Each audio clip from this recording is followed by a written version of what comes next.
So my name is Gabriel Stephen from Norway, actually originally from different places. And I'd like to share with you guys a thought that I have regarding discipleship in the workplace arena. And I think it's very important when we talk about priesthood of all believers. So I hope it ties up to that. It's, again, related to an article that we're trying to write together with two other friends. And this is the part that I've written, and I hope it gives a contribution to us today. I do not have a fancy PowerPoint presentation. As a good friend of mine, what was he? Matt. It was very psychedelic, the first slide at least. All right, so here we go. In all centers, discipleship in the workplace arena, I have to say that the drive for this article or this text is also reflects my own reality as a person who was in ministry and now in public life, as well as other kinds of jobs, and trying to negotiate my role in church and my place and my calling in life in relations to my own faith. So, Wim Dreher, in the Priesthood of Believers, explains that the priesthood of believers could be regarded as one of the central principles of the 16th century Reformation. The doctrine asserts that all believers have equal access to God through Christ, the only high priest, and thus do not need any priestly mediator. This doctrine implies that all believers are equal before God, as Luther argues. We have one baptism, one gospel, one faith. This alone makes spiritual and Christian people. Dreher points out how this idea was held both by the radical reformers, considering their emphasis of Anabaptists on the fact that every church member has the same rights and privileges as ordained ministers, or those in leadership position.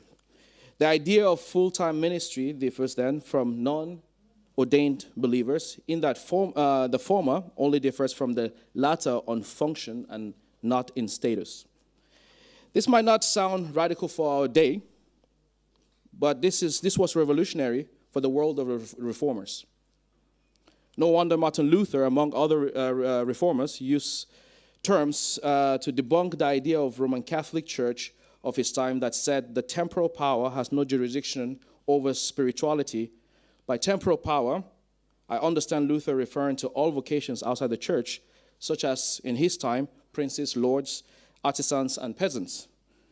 Or in our context, outside the church, this would mean various work places, whether working as an IT person or working in the industry, etc., etc.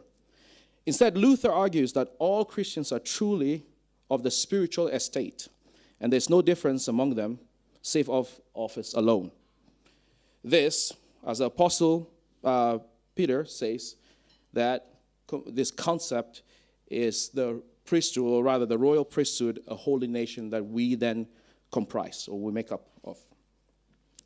Baptists, like other free church traditions, embrace the doctrine of the priesthood of all believers, which is central to their communal identity and practice.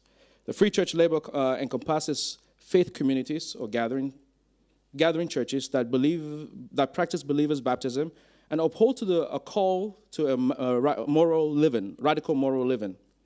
As Parush Parushev, one of my teachers, describes this, he says, these communities, including Baptists, share the conviction that all believers are priests and so may pray for others, comfort and the afflicted, and proclaim the gospel, as emphasized by other Baptist theologians like Curtis Freeman, James McClendon, etc., etc. While these practices are not exclusive to Baptists, their implications within Baptist thought and other free church communities move beyond individual salvation to church practices. Referring to the work of the Baptist theologian Timothy George, Justin McClendon argues that this belief challenged an individualistic notion of the priesthood of the believer as an isolated seeker making private judgments. Instead, George hints that it's about the priesthood of believers, as in plural, emphasizing a shared priestly service where each believer is a priest to one another. Victor Aguilan, also citing George, elaborates that every Christian is someone else's priest, and we are all priests to one another, stemming from the work of Luther, in which he describes the idea of community, or Gemeinde, is that how you say it in German? A shared priesthood challenging traditional hierarchies by promoting equality among all baptized Christians. Baptists thus advocate for communal priesthood that expects every member to serve the community and reflects Christ's ministry, whether in vocational or secular context. However, current practices in many free church communities reveal a disconnect between our professed beliefs and lived experiences of the priesthood of believers, particularly in the recognition of workplace ministry as a central expression of calling. While the idea is affirmed, its application remains limited, with ministry often viewed as primarily expressed through the 1% in clerical roles and in church leadership. In comparison, the 99% in so-called secular workplaces are excluded in the consideration of their work as ministerial. This reality marginalizes most believers and diminishes the church capacity to impact society meaningfully through ethical influence and witness in everyday work environments. This disconnect is also highlighted in the State of the Great Commission, released just before the Lausanne Four Gatherings in South Korea, not too long ago, this year. This document shows widespread passivity among believers in workplaces outside the church. Quoting N.T. Wright in The Royal Priesthood in Secular Workplace, James Aaron Brown argues that this disconnect or discrepancy underlines or undermines the church role as a representation of a new creation. This limitation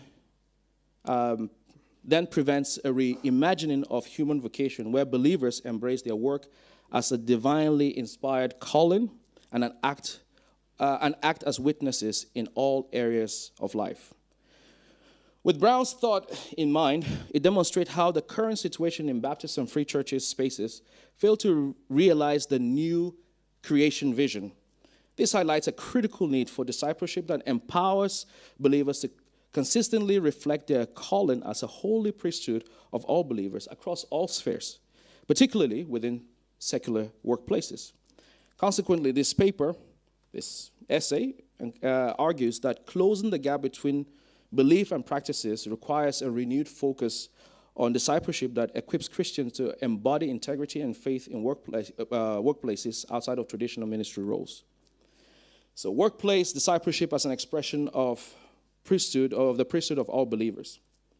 I want to begin with Peter Buckley's assertion: if God is God over us, he must be over us in everything. Buckley's contention includes the workplace as an essential context for expressing Christian calling. Timothy Keller affirms this with the etymological link between vocare, Latin for to call, referring to vocation, framing work as intrinsically bound to purposefully living. Yet, as James Aaron Brown observes, many churches perpetuate a distorted view of work that prioritizes human-centered motivations, sidestepping its divine mandate. Brown critiques this as a deviation from the divine mandate to manage the earth well, in line with God's command in Genesis 1:26-28, a notion reinforced by Darrell L. Buck. This division often results in an unhelpful hierarchy that elevates ministerial vocations and enforces a sacred secular divide, as R. Keith Loftin and Trey Dempsdale describe. In contrast, theologians like Miroslav Volf and Darrell T. Gostin propose a Trinitarian theology where work is saved by God with us, as a part of us, and as a part of creation itself. This sanctified view of work aligns with Eugene Merrill's argument that to be a disciple requires an integrated view of service that reflects Christ's value of love, compassion, and empowerment, positioning it as a calling to participate in God's creative, productive, pleasurable, and purposeful, and if I dare add, eschatological endeavors, even in workplaces. Alistair McGrath further contributes to the discussion on work by suggesting that understanding calling requires redefinition, asserting that it no longer meant serving God by leaving the world, but now involved serving God within the world. Scott B. Ray sums this up. He shares his perspective that says that all works of all kinds, not only clerical, are acts of worship. So embracing the workplace as a part of our divine mandate demands a more robust view of discipleship, grounded in the free church commitment to the priesthood of all believers than what we currently possess. Our understanding of calling and discipleship must integrate a perspective that not only affirms every Christian, regardless of occupation, shares a common calling to embody Christ in all aspects of life, but also reframes discipleship as an inclusive practice that transcends traditional ministry, positioning each believer's work as essential for expressing faith and fulfilling God's purpose. For this to happen, however, churches must challenge their tendency to affirm only those pursuing traditional ministry paths. We must recognize that such practices betray Baptist principles, as theologian Aaron Manikoff notes, observing historically how Baptists merge politics and piety in their battle against social issues. If this is so about Baptists, this is a call then for a return to discipleship extending beyond formal ministry spaces to everyday arenas where believers are called to learn from and follow the patterns of Jesus' life in commitment across all spheres of life. If this may not be the reality in your context, it reinforces this paper's argument for a discipleship model that promotes an egalitarian approach, eliminating hierarchies that place clergy or church leadership role above the laity, and empowers all believers to fulfill their callings as essential expressions of their faith. The fact that theologians make this observation in itself suggests a gap in practice regarding work and the idea of priesthood of all believers that needs addressing. Hence, closing the gap between belief and practice demands a renewed focus on defining calling and discipleship concerning the workplace. James K. F. Smith, the philosopher and theologian, might help us by providing a pathway to address this. Smith's insight from his work, You Are What You Love, draws a picture of discipleship as a holistic practice that reshapes identity, realigns affections, and fosters transformative growth in Christ. The priesthood of all believers calls for tangible church practices that emphasizes these elements. This approach must move beyond pulpit-centric ministry, aligning itself with Jesus' teaching in John 4:24 and 25, where true worshipers are described as those who worship in spirit and truth, not defined by location or profession, but by the authenticity of their worship. This reorientation broadens ministry to include all believers in all places and all walks of life. Here are some thoughts Smith shares that could help reshape our understanding of workplace discipleship in the following ways. The first thing he noted is the dismantling of a sacred-secular divide. Smith's argument for dismantling the sacred-secular divide aligns with a broader theological discourse that challenges the separation between church-related sacred and work-related secular activities, emphasizing that all aspects of life, including work, are arenas of worship and service to God.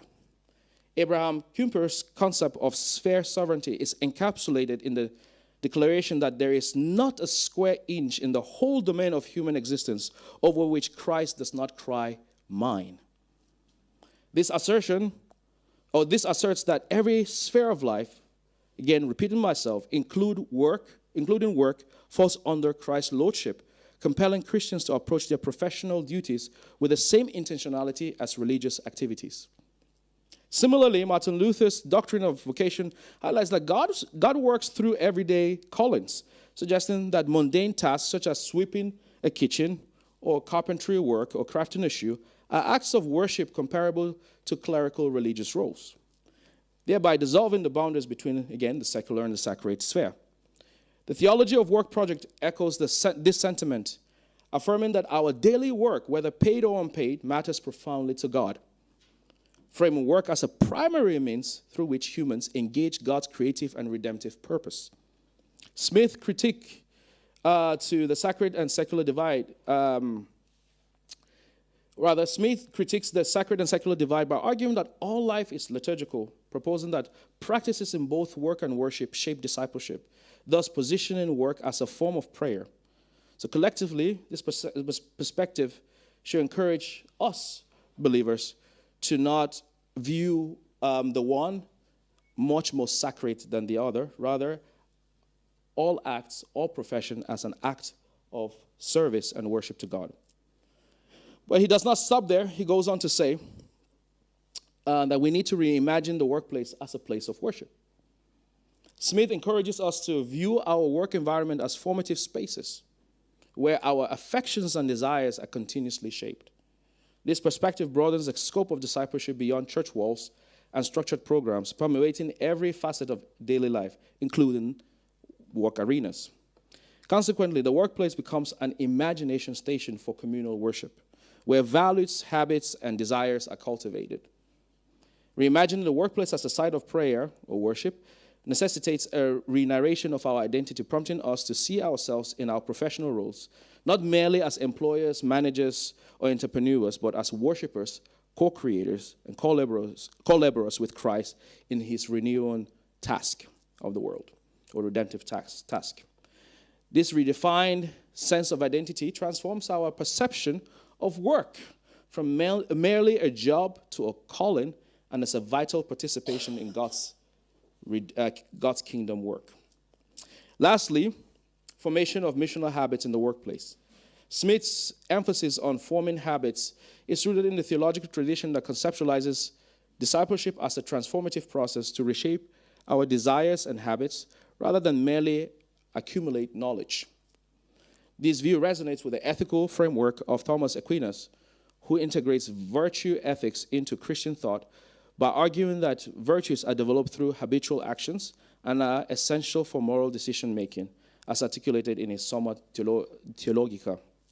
Smith extends Aquinas' insight by asserting that workplaces profoundly influence our desires and habits. Thus, Christians should approach their professional lives intentionally to embody the church missional call to participate in God's redemptive work in the world. Together, this perspective support Smith's arguments that the workplace plays a critical role in discipleship. Believers actively advance values reflective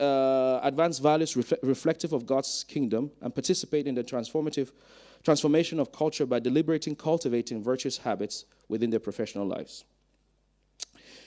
In conclusion, although Protestant theology upholds the priesthood of all believers, as has been outlined, many Protestants, and particularly in free church traditions, often concentrate on a small selected group of leaders, the 1%.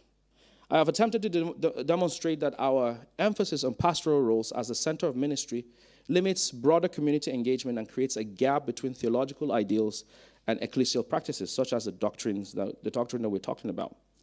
But as I have proposed, discipleship must address our reimagination of the workplace as a space of worship, dismantling the sacred-secular divide and cultivating habits that mirror the character of Christ. By integrating faith into all aspects of professional life, believers can transform their workplace into arenas for embodying God's kingdom values, bridging the divide between belief and practice. This reframing of work as a divine calling positions Christians as agents of ethical and spiritual transformation everywhere, fulfilling the church mandate to disciple across all spheres of life. The call to action is clear. We must intentionally shape our professional environment as places of discipleship, advancing God's kingdom through our everyday choices, actions, and relationships. As the church embraces this mission, it will strengthen its witness in the world and unleash the gospel's transformative power throughout society. Thank you very much.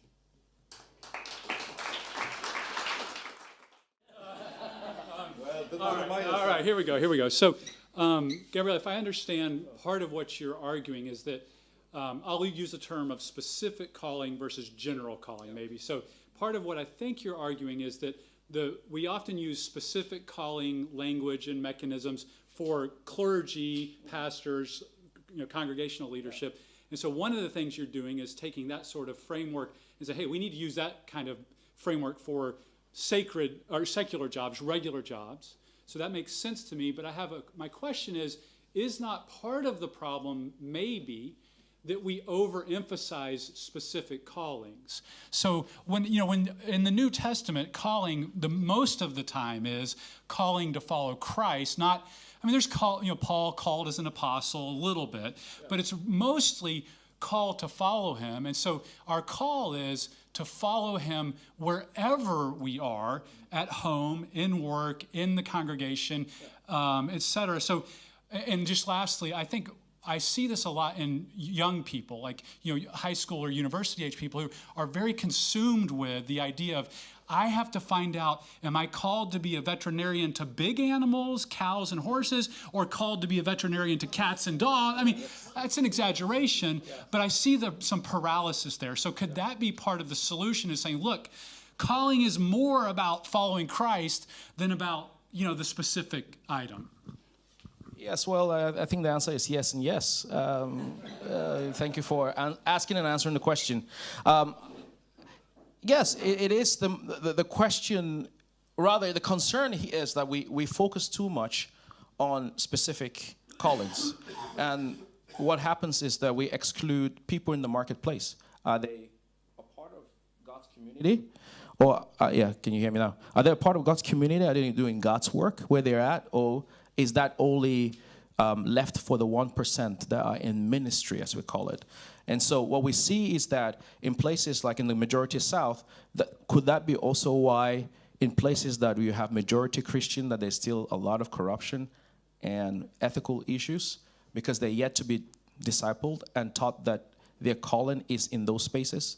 That's not only to people and groups in the majority South, but also that applies to us in the majority North, where we see a passivity in the church, where men or women and young people and children are struggling to figure out what God wants for their lives. So that's one of the purpose of this paper.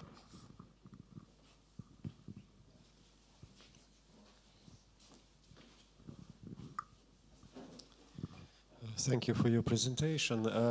We had a discussion here, and the question concerning the concept that our actions in a secular or public realm is kind of worship, and all activities kind of worship. Maybe we did not hear you correctly, but don't you think if we think that all the activities are worship, then by saying that we relativize the worship itself, and if everything is worship, then nothing is worship. If everything is mission, nothing is mission.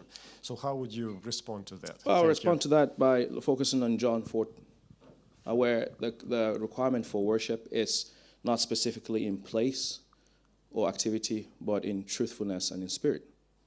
And I think it's part of raising the awareness to the 99% people in the workplace that they don't necessarily have to be in a particular building with a particular group of people, but their actions are also a reflection of God and the worship for God.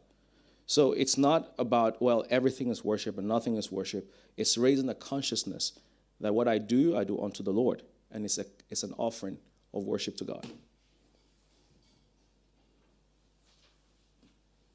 And it's backed by, historically, by the reformers and also within our own tradition. We could find many reasons to justify that.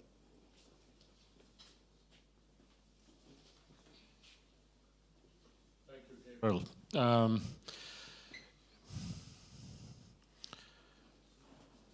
ministering in the church in the God's kingdom is worship. Yes. Our everyday work, study, school, worship. Yes. What I'm struggling with is how to make my time of rest and leisure time worship. Would you like to comment? Yeah, so jokingly, I'll say to Toivo, who is someone who I look up to, well, we could have a conversation after, and I have a few recommendations.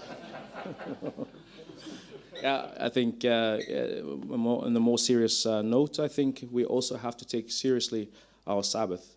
In connection to the generation that is coming, my generation and the one coming after, perhaps the reason why we're seeing an exodus from traditional ministerial roles is because those who are supposed to be role models have shown us a different understanding of work that is neither sustainable nor reconcilable with their understanding of faith, that they would rather not be in those spaces.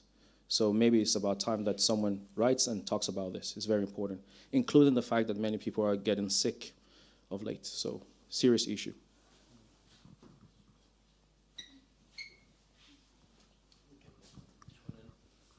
My colleague had a very good question.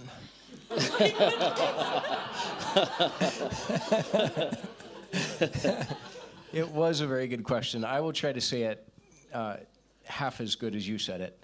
The question is just practical, that yes. If we agree with you on all these points, that the secular is as sacred as the sacred, what does that actually look like? Because some jobs, we went around the table and compared occupations, and for example, somebody in the teaching profession could be accused of exerting power over people younger, more vulnerable than them, by bringing religion into that place, by bringing faith into that place.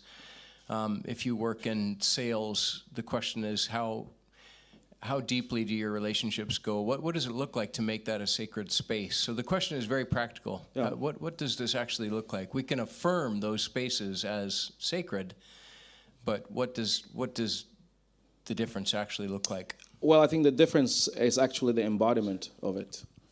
That I embody worship in the spaces that I have influence in, by showing God's pleasure and God's love and God's compassion and God's hope in the things that I do. And I think that in the settings that we find ourselves in the West, no one can challenge you for loving someone or showing compassion. Rather, you can be of inspiration to others. And that also includes in the classroom, that I am aware that the people that I am meeting, that the space first and foremost is a privilege and an opportunity to worship God with the kind of job that I do. And the people that I meet are potential co-worshipers with me. And I treat them with the love that Christ would treat them if he were to be present. So. Okay, thank you, Gabriel. Thank you very much.